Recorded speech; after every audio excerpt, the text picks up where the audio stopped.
నమస్కారం. ఈ మధ్యకాలంలో పొలాల్లో డ్రోన్లు ఎగరడం చాలా కామన్ అయిపోయింది కదా. అయితే వాటి వాడకం ఎంత పెరిగిందో, ఏ డ్రోన్ కొనాలి, ఏది మనకు సెట్ అవుతుంది అనే కన్ఫ్యూజన్ కూడా అంతే పెరిగింది. సరే, ఈరోజు ఆ చిక్కుముడిని విప్పి ఒక క్లారిటీ తెచ్చుకుందాం. ఒక్కసారి మార్కెట్లోకి వెళితే చాలు, రకరకాల కంపెనీలు, బోలెడన్ని మోడళ్లు. చూడ్డానికి అన్నీ ఒకేలా ఉన్నా దేని స్పెసిఫికేషన్ దానిదే. మరి మన పొలానికి లేదా మన బిజినెస్కి ఏది కరెక్ట్ ఇన్వెస్ట్మెంట్? ఎలా తేల్చుకోవాలి? పదండి, ఈ ప్రశ్నకు సమాధానమేంటా చూద్దాం. ఈ మొత్తం విశ్లేషణలో మనం ఏం చూడబోతున్నామంటే, ఫస్ట్ బేసిక్ మోడల్ అయిన 10 లీటర్ల డ్రోన్లతో మొదలు పెడదాం. ఆ తర్వాత అద్దెకు తిప్పడానికి ఏది బెస్ట్ అని చూసి మరి ఆ పెద్ద డ్రోన్ల సంగతేంటో చర్చిద్దాం. లాస్ట్లో మీరు డ్రోన్ కొనే ముందు తప్పకుండా గుర్తుపెట్టుకోవాల్సిన కొన్ని కీలకమైన విషయాల గురించి మాట్లాడుకుందాం. సరే, ఇక విషయంలోకి వెళ్ళిపోదాం. ఈ డ్రోన్ల ప్రయాణమంతా ఈ 10 లీటర్ల మోడల్స్తోనే స్టార్ట్ అయింది. చాలామందికి ఇదే ఫస్ట్ చాయిస్ కూడా. ఇదిగోండి, ఇది X6 హెక్సాకాప్టర్ డ్రోన్. హెక్సా అంటే సింపుల్, 6 మోటార్లుంటాయన్నమాట. దీని ధర వచ్చేసి సుమారుగా 2.5 లక్షల దాకా ఉంటుంది. అయితే ఇక్కడ పనితీరు దగ్గర ఒక ముఖ్యమైన తేడా ఉంది చూడండి. అనుభవం ఉన్న ఆపరేటర్ అయితే ఒకే ఛార్జింగ్తో 2 ట్యాంకులు స్ప్రే చేయగలడు. అదే కొత్తగా డ్రోన్ వాడేవాళ్లైతే 1 ట్యాంక్ మాత్రమే చేయగలరు. ఎందుకంటారా, ఆ డ్రోన్ని కంట్రోల్ చేయడం, టర్నింగ్స్ తీసుకోవడం, బ్యాటరీని ఎలా మేనేజ్ చేయాలో అలవాటు పడ్డానికి కొంచెం టైం పడుతుంది. అందుకే ఈ తేడా. మనలో చాలామంది అనుకునేదేంటంటే, మోటార్లెక్కువ ఉంటే పర్ఫార్మెన్స్ బావుంటుందని. కానీ అది ఎప్పుడూ నిజం కాదు. ఇక్కడ చూడండి, X6 మోడల్లో 6 మోటార్లున్నాయి. కానీ దాని తర్వాత వచ్చిన X8 క్వాడ్ మోడల్లో 4 ఉన్నాయి. అయినా సరే, X8 మోటార్లు పవర్ఫుల్ కాబట్టి కరెంటు తక్కువ వాడుకుంటూ ఒకే ఛార్జ్పై 3 ట్యాంకుల వరకు స్ప్రే చేయగలదు. అంటే ఇదొక రకంగా ఎఫిషియన్సీ అప్గ్రేడ్ అన్నమాట. ఓకే, సొంత పొలానికి కాకుండా డ్రోన్ను ఒక వ్యాపారంగా, అంటే అద్దెకు తిప్పాలి అనుకునేవాళ్ల సంగతేంటి? మార్కెట్లో ఉన్న ఎక్స్పర్ట్స్ ఏ డ్రోన్ వాడుతున్నారు, ఏది వాళ్లకు లాభాలు తెచ్చిపెడుతోంది? ఇప్పుడు ఆ విషయం చూద్దాం. డ్రోన్లను అమ్మడం, సర్వీసింగ్ చెయ్యడం, ఫీల్డులో రైతుల ఫీడ్బ్యాక్ తీసుకోవడం, ఇదంతా చేసిన తర్వాత బిజినెస్ అవసరాలకు ఒకే ఒక్క మోడల్ అత్యంత నమ్మకమైనదిగా, లాభదాయకమైనదిగా నిలిచింది. ఇదేదో ఒకరిద్దరు చెప్పే మాట కాదండోయ్.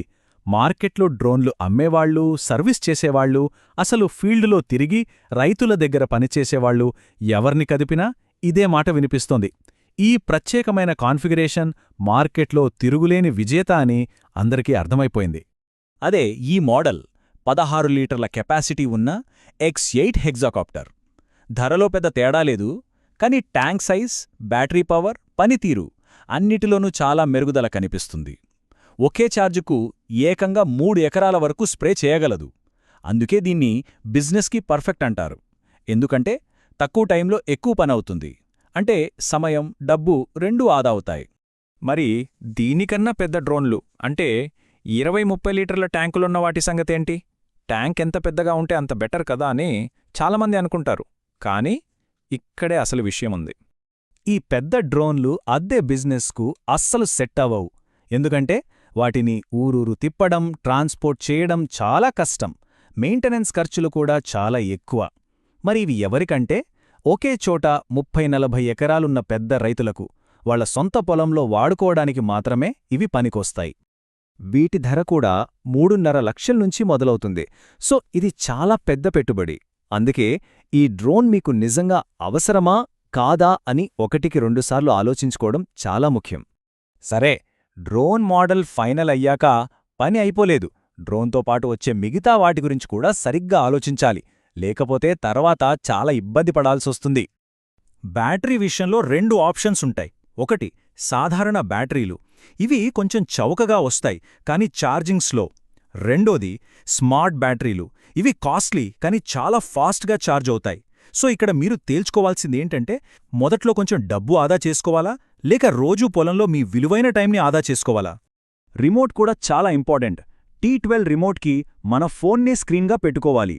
ఇది కింద పడినా మహా అయితే ఫోన్ దెబ్బతింటుంది. రిపేర్ ఖర్చు తక్కువే. MK15 రిమోట్లో స్క్రీన్ బిల్టిన్ వస్తుంది. చూడ్డానికి చాలా బావుంటుంది. కానీ అది కింద పడితే మొత్తం యూనిట్ పోయే ప్రమాదం ఉంది. అప్పుడు ఖర్చు తడిసి మోపేడవుతుంది. సో పొలంలో రఫ్ అండ్ టఫ్ వాడకానికి T12 రిమోటే బెటర్ ఆప్షన్. ఇప్పటిదాకా మనం మాట్లాడుకున్న వాటన్నిటికంటే ఇది అత్యంత ముఖ్యమైన సలహా. మీరు ఏ కంపెనీ డ్రోన్ కొన్నా దాని స్పేర్ పార్ట్లు మన ఊర్లో ట్రాక్టర్ పార్ట్లు దొరికినంత ఈజీగా దొరుకుతున్నాయో లేదో చూసుకోండి. ఇది చాలా చాలా ముఖ్యం. ఎందుకంటే డ్రోన్లు ఖచ్చితంగా క్రాష్ అవుతాయి, అది గ్యారంటీ. స్ప్రేయింగ్ సీజన్ మధ్యలో ఒక చిన్న పార్ట్ కోసం ఎదురుచూస్తూ కూచుంటే పంటకు నష్టం జరిగిపోతుంది. గుర్తుపెట్టుకోండి, డ్రోన్ ఎగిరినప్పుడే అది మనకు ఆస్తి. స్పేర్ పార్ట్లు దొరక్క మూలన పడితే దానివల్ల లాభం కంటే నష్టమే ఎక్కువ. ఇక చివరగా ఈ కఠినమైన నిజాన్ని కూడా గుర్తుంచుకోండి. వాడిన డ్రోన్కు దాని అసలు ధరలో సగం కన్నా ఎక్కువ రేటు రావడం చాలా కష్టం. అందుకే దీన్ని ఒక లాంగ్ టర్మ్ ఇన్వెస్ట్మెంట్గా చూడండి. కొని వాడి వెంటనే మంచి ధరకు అమ్మేద్దామనుకోవద్దు. సో ఇవన్నీ విన్న తర్వాత మీకోసం సరియైన డ్రోన్ను ఎంచుకోవడానికి ఫైనల్ డెసిషన్ ఎలా తీసుకోవాలి?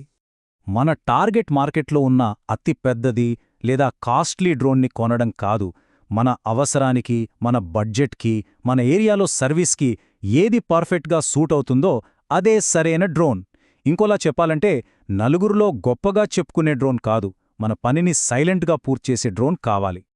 చివరిగా ఈ ప్రశ్నను మిమ్మల్ని మీరే వేసుకోండి. ఎవరో వాడుతున్నారనో లేక ఆన్లైన్లో యాడ్ అద్రిపోయిందనో డ్రోన్ కొనకండి. మీ అవసరాలేంటో నిజాయితీగా అంచనా వేసుకోండి. మీ రీసెర్చ్ మీరు చేయండి.